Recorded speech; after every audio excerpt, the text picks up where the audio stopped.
হামিদ জহিরের কলার ধরেন যে তুমি এতদিন আমাদেরকে ভুল নামাজ কেন পড়িয়েছো। যদি আপনাকে বুঝাতে পারি তাহলে ঠিকঠাক থাকেন, বুঝাতে না পারলে না আপনি দৌড় দিবেন। আপনি কি পাগল নাকি? আপনি যেদিকে ডাকে ওদিকে দৌড় দিবেন? আমার কথা বুঝেন, বুঝতে চেষ্টা করেন, বুঝতে চেষ্টা করেন। সারাটা জীবন আমাদের পুরা বংশ, দাদার বংশ, নানার বংশ, আলহামদুলিল্লাহ সব আমরা মোল্লা মৌলবী। সারাটা জীবন তো কোরআন হাদিসের পিছনে ব্যয় করলাম, এই চুলদারি সব সাদা করলাম, হাদিস পড়াইতে পড়াইতে দেশে পড়লাম, দারুল উলুম দেওবন্দে পড়লাম। আজকে 24-25 বছর শুধু বুখারী শরীফ 7টা-8টা মাদ্রাসায় পড়াচ্ছি। এখন যদি একটা ভার্সিটির ছেলে এসে আমাকে বলে যে হুজুর সহিহ বুখারীতে আছে, বলেন মেজাজটা কেমন লাগে? এরা নিজেদেরকে আহলে হাদিস বলে পরিচয় দেয়। কি পরিচয় দেয়? আহলে হাদিস। এই আহলে হাদিস এরা হলো ছাড়াছাড়ির দল। এরা কিসের দল? ছাড়াছাড়ি। ছাড়াছাড়ি মানে কি? এটা না হইলেও চলে, ওটা না হইলেও চলে, ওটা না হইলেও চলে।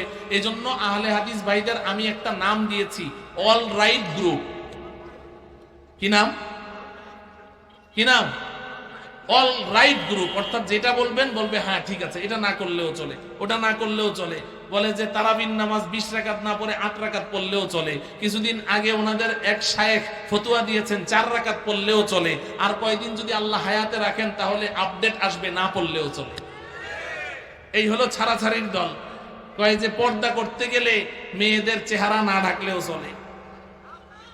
হ্যাঁ, ছাড়াছাড়ির গ্রুপ। এই কারণে আমাদের যুবক যুবতীদের কাছে তারা বড় পছন্দনীয়, বড় পছন্দনীয়।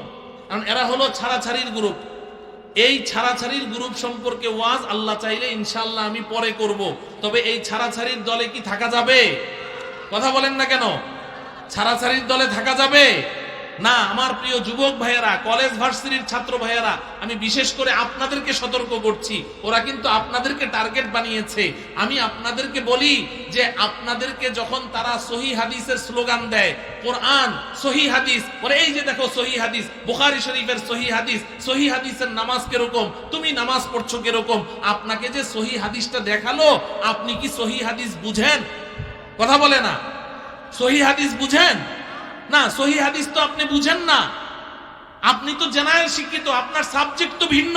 সহিহ হাদিস তো আপনার সাবজেক্ট না।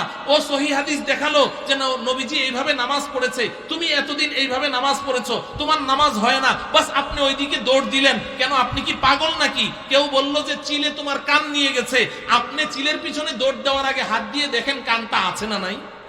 আপনি এতদিন পর্যন্ত যার পেছনে নামাজ পড়েছেন, আপনি এসে কলারটা চেপে ধরেন, হামিদ জহিরের কলার ধরেন যে তুমি এতদিন আমাদেরকে ভুল নামাজ কেন পড়িয়েছো। যদি আপনাকে বুঝাতে পারি তাহলে ঠিকঠাক থাকেন, বুঝাতে না পারলে না আপনি দৌড় দিবেন। আপনি কি পাগল নাকি? আপনি যেদিকে ডাকে ওদিকে দৌড় দিবেন? আমার কথা বুঝেন, বুঝতে চেষ্টা করেন, বুঝতে চেষ্টা করেন।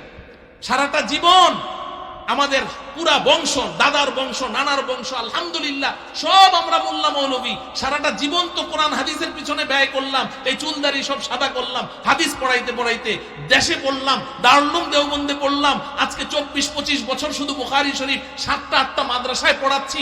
এখন যদি একটা ভার্সিটির ছেলে এসে আমাকে বলে যে হুজুর সহিহ বুখারীতে আছে, বলেন মেজাজটা কেমন লাগে? আপনি হলে কি করতেন? আপনি হলে কি করতেন? আমরা বড় ধৈর্যের পরিচয় দিই। আমার সামনে আমি নামাজ পড়ি, আমার পাশে এসে আমার এই কনিষ্ঠ আঙ্গুলি পায়ে এরকম চাপ দিয়ে ধরে, নামাজের মধ্যে পাও এরকম ফাঁক করে করতে করতে আমার এই আঙ্গুলের মধ্যে চাপ দিয়ে ধরে। তা আমি একটু সরিয়ে ফেলেছি, একটু পরে আবার চাপ দেয়, আবার একটু সরাইলাম, আবার চাপ দেয়। নামাজের পরে জিজ্ঞাসা করলাম, বাবা তুমি কি আমাকে চিনো? কয় হ্যাঁ, আপনি খতিব সাহেব। তা আমি খতিব সাহেব যে, তো আমি তো আমাকে একটু সম্মান করবা, তুমি নামাজের মধ্যে বারবার যে আমার পায়ের মধ্যে চাপ দাও। কয় সহিহ বুখারীতে আছে। বলেন।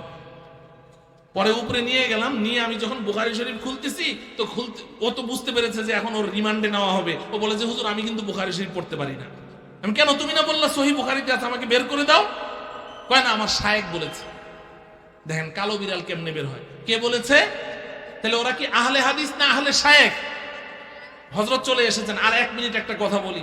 আমি কুড়িগ্রাম গিয়েছি, তো কুড়িগ্রামে আমার কাছে একটা কাগজ পাঠিয়েছে, হুজুর 3 তালাক দিলে কয় তালাক হয়?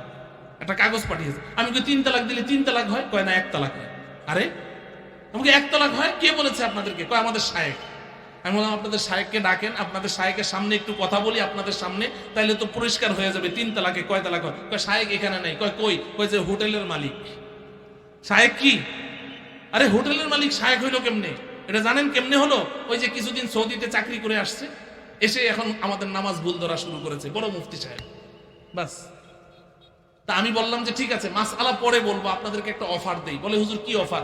আজকে মাহফিল থেকে গিয়ে সবাই বিবিদেরকে ছুটি দিয়ে দিবেন, রান্না বান্না সব বন্ধ, চুলায় আগুন জ্বলবে না। বলে হুজুর তাহলে খাবো কি? আরে আমি সেটাই তো বলছি, খাবেন কি? সব ছুটি দিয়ে দেন, খাবেন গিয়ে ওই শায়েখের হোটেলে। বা হুজুর হোটেলে খাইতে অনেক পয়সা লাগে। আমি বললাম আমাকে বলতে দেন, পয়সা লাগবে না, রান্না বান্না ঘরে করতে যা পয়সা খরচ হয় তার অর্ধেকে খাবেন। বলে না হুজুর ওখানে অনেক পয়সা লাগে। আমি বললাম আমাকে কথা বলতে দেন, গিয়ে আপনারা প্রত্যেকে 3 প্লেট করে ভাত খাবেন, বিল দেওয়ার সময় 1 প্লেটের বিল দিবেন।